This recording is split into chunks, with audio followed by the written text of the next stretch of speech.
Welcome once again to Easy Elite English. This is a video on meetings, minutes and resolutions, how to record, how to maintain and how to expunge, how to record the minutes and resolutions, how to maintain records and resolutions, and how to expunge some of the remarks which actually should not form an official part of the proceedings. So meetings, minutes and resolutions, how do you record, how do you maintain and how to expunge? Here we are having a meeting, and after every meeting, minutes are to be recorded, resolutions are also to be recorded. They are vital. In fact, there could be an occasion when you will be asked to produce them before the High Court or Supreme Court. So the record is vital. But systematic recording of the minutes and resolutions, that's what is important. And that's the duty of the chairman. So here we go. How do we record the minutes and resolution of the meetings?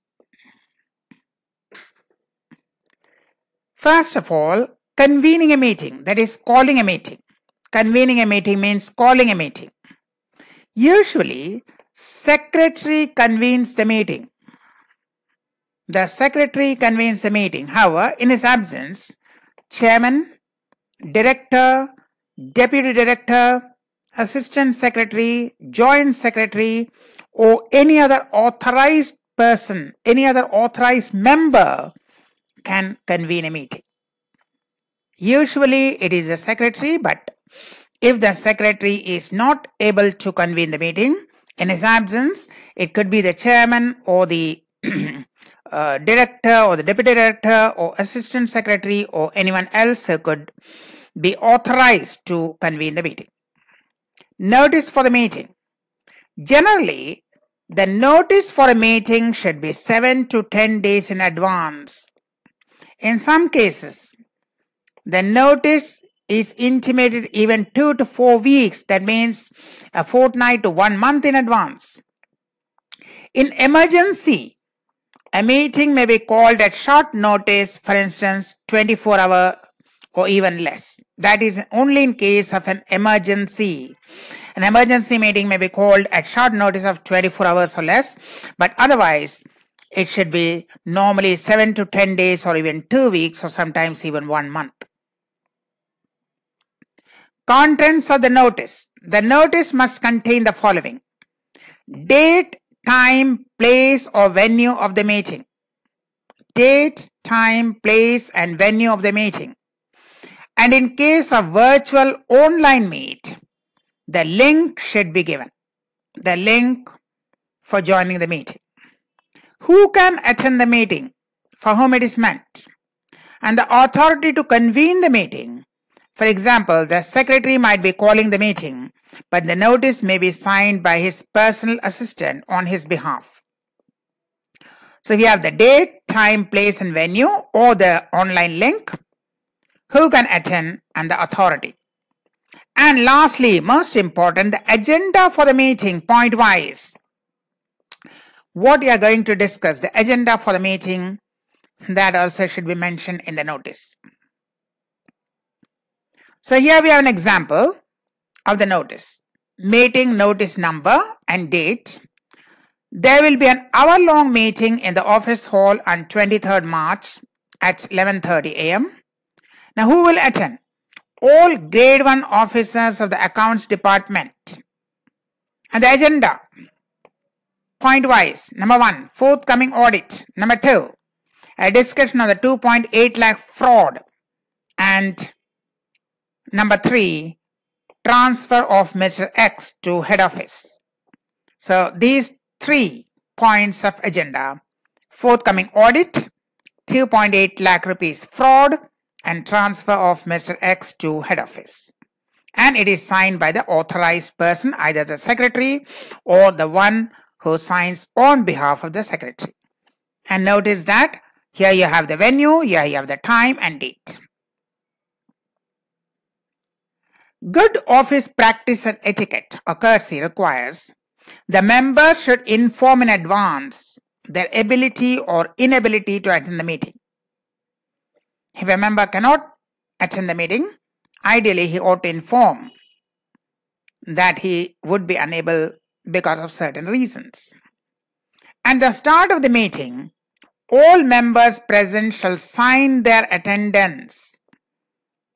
Those who are absent, of course, they would be marked, but those who are present, they should sign their attendance, preferably in some fixed order as specified by the organizer.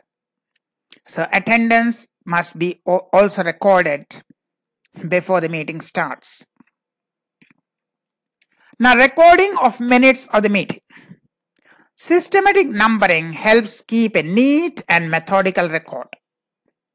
It's a vital official record. Why? Because you may be required to produce in a court of law in case of legal dispute. Anything that is said which is not a part of the proceeding is marked as expunged, means deleted or not forming an official record. Actual style of numbering will differ, but here we have shown one way of numbering the minutes of the meeting. It has the meeting number and the serial number of the agenda and the subhead number for each point. Here, 150323, there is the meeting number. Agenda is point number 2, that is a 2.8 lakh fraud, and 1 is a first observation or first point on that. So agenda 2, record 1, Mr. Y pointed out that already a show cause notice had been issued. 2.2, same meeting number, agenda number 2, same agenda, but point 2, this was point 1 and this point 2.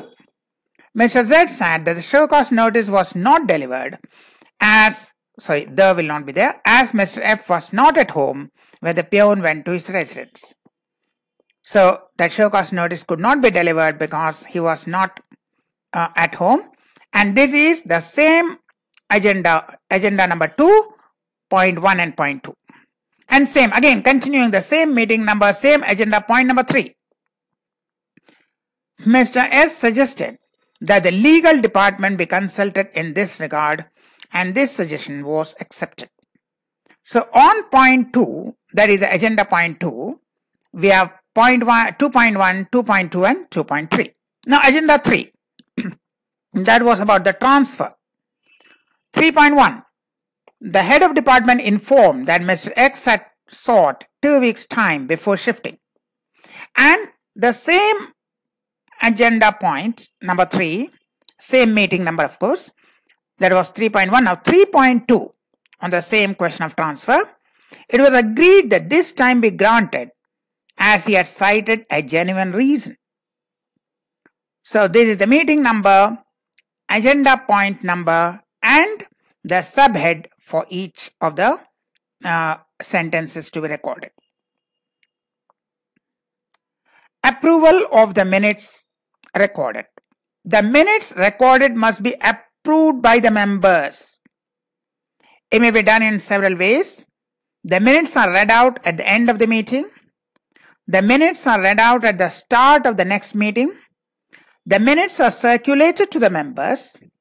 Unless a specific point of order is raised in regard to the accuracy of the recordings, the minutes are taken as read and approved. And what is the meaning of point of order? We shall be discussing subsequently. Now, the method 3 is the best. Why? Because it saves time.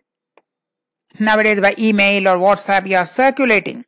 And if there is no objection from any member, you can take it as read and approved.